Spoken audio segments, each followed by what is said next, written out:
Nenge tolobaki sujet na biso ezali distraction spirituelle na kati ya lingomba. Sujet na biso ezali distraction spirituelle na kati ya lingomba batata ba mama. Tolobeli likambo ya distraction spirituelle. Makambo ezali ebele. Distraction spirituelle. Baye nyonso babinaka. Tangu ba papa balobi ete biso bakimbangiste tobinaka. Nalingaki cette fois-ci tomeka kosola na ndenge ya kimi. Ba papa balobi biso bakimbangiste tobinaka. Baye nyonso babinaka na kati ya lingomba. Ezalo zali pasteur parce que biso tozali na ba vidéo. Ya banganga nzambe bazali kobina. Tozali na vidéo ya bana ya ba papa ou bien ba papa na biso babinaka. Ba papa na biso babinaka. Tozali na ba vidéo. Tozali na ba vidéo ya ba koko ya ba papa babinaka.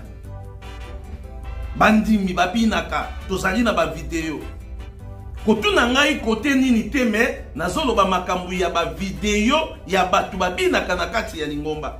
Wana pe bokotuna nga soki naza kote nini. Ba papa balobi biso bakimbangiste tobinaka te. Me bana na bango baza kobina. Bakoko na bango baza kobina. Banganga nzambe oyo bango bapesi formation ya kuakadre biso bandimi baza kobina. Et puis biso pe bandimi toza kobina. Wana eza nini? Ya distraction spirituelle. Eza distraction spirituelle. C'est-à-dire mabina wana ezali pona ko distraire biso maye ba papa bateyaki biso to maîtriser yango te to sa yango te. Ça c'est une distraction spirituelle. Mabina ezali interdit na kati ya lingomba na biso. Ezali interdit. Ezali na babiloko ya mike batu bazali ko négliger yango na kati ya lingomba sous prétexte ya koloba que non te c'est pas un problème mais c'est une distraction spirituelle. Bakotisi ya mopona ko distraire yo nanga. Lukutakanu euti kokota kala mingi te. Avant lukutakanu ekota banganga nzambe basalaki sensibilisation. Bambuta bakei na nkamba babikate lekate maki. Na sima ya lukutakanu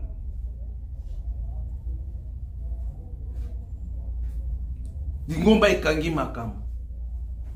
Et makambo wana lingomba ekangi, il faut ekende na ba paroisse, ekende na ba province, ekende na ba instance nyonso.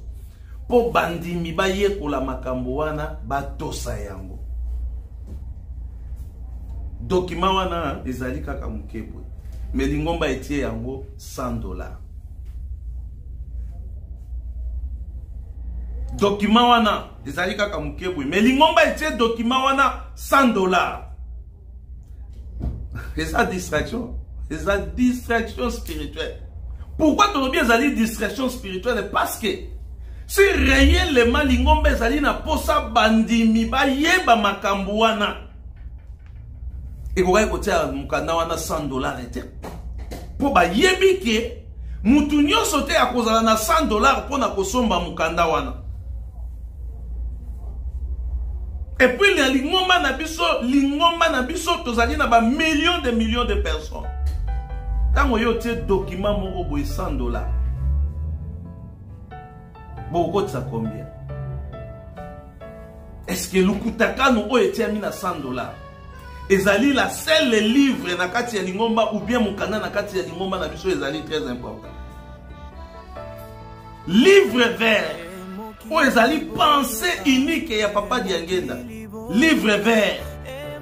Et tu n'as jamais causé na $50. Ezali une affaire ya ba 22 €. Si je ne m'abuse pas. Mais lukutaka nous totie yango $100. Est-ce que ezali poto facilité bandimi? To banganga nzambe bazala na possession ya kozwa mukanda wana. Po bazwa makambo wana balakisa yango na bandimi po bandimi batosa lingomba ou bien batosa ndenge nini ya kotambusela lingomba ezali lokola biso moko totie lisusu kale na likambo oyo biso tozali na yango posa bandimi basala nini bakoka koyeba. ezali distraction spirituelle ya makasi. Tozali na librairie na biso, tozali na imprimerie na biso, tozali na ba mikanda, tozali na ba papier, tokoki kosomba ba papier ebele. Tosalisi musala wana, topesi yango cadeau. Epai ya banganga nzambe na ba province na bango na ba paroisse na bango, parce que lingomba na biso pe ezali lingomba ya monene.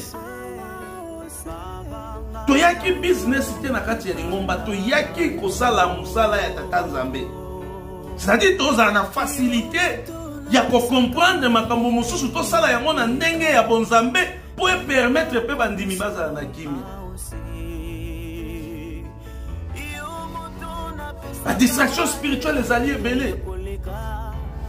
La distraction spirituelle les alliés belé.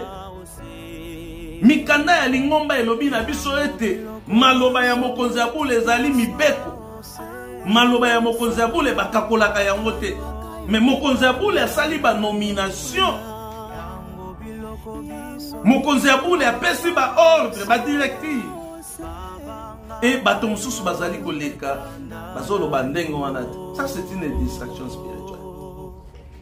Wana ezali ba mama na ba distraction spirituelle. Soki totosi mokonzi ya bule te na kati ya lingomba oto tosala. Soki totosi mokonzi ya bule te na kati ya lingomba oyo elakisi ezali distraction spirituelle. Mama na distraction spirituelle. Bandeko na biso bakenda pe 26. Ndenge tolobaki la fois passée na émission elekaki bandeko na biso ya 26. Tango tozali ko discuter sur makambo oyo ba papa batikaki. Bango bazali ko mona ka net bazali na nzela. Bandeko 26 jusqu'à maintenant badimakate ke babunga na yebiti vi oyo bazali ko mene nde zali na eza ko lakisa bango assurance misala bazali ko sala nde zali ko lakisa bango assurance ou bien bazali na posa biso ba analyse spirituelle tokota na profondeur ya ko lakisa bango ensemble ya ba distraction spirituelle o bango bazali na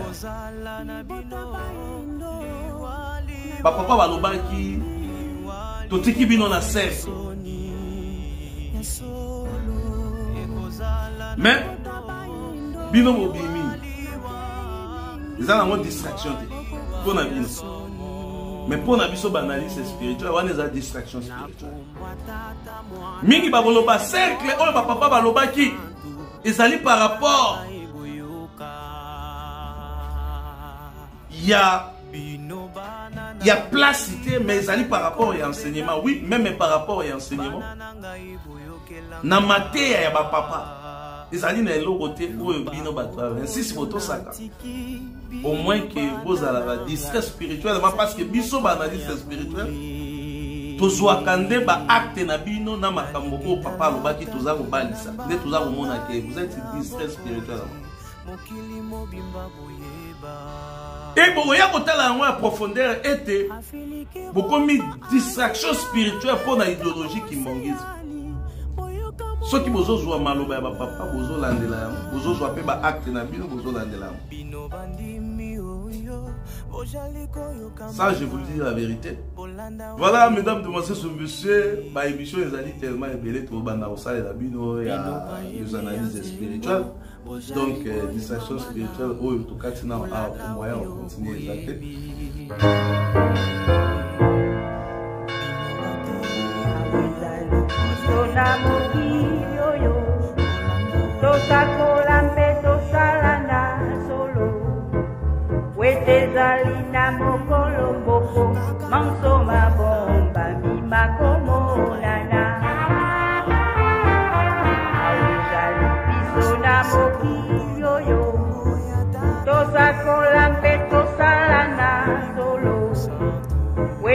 Linda mokolo moko manso mabomba mi makomo nana se manso makoleka kasiela kaya nzambe koleka te inwe salema mokili monso sola ya solo buka so point zambe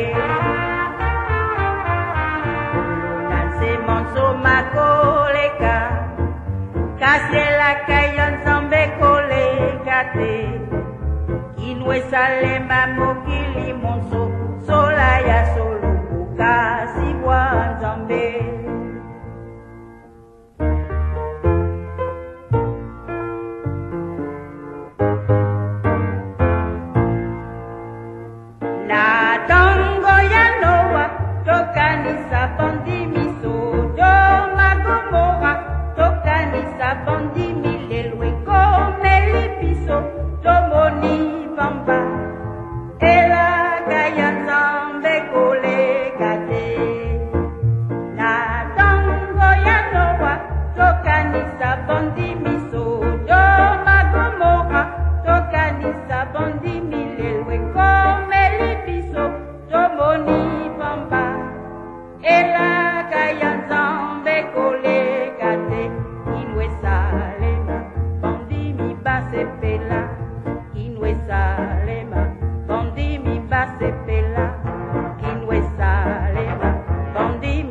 Sepela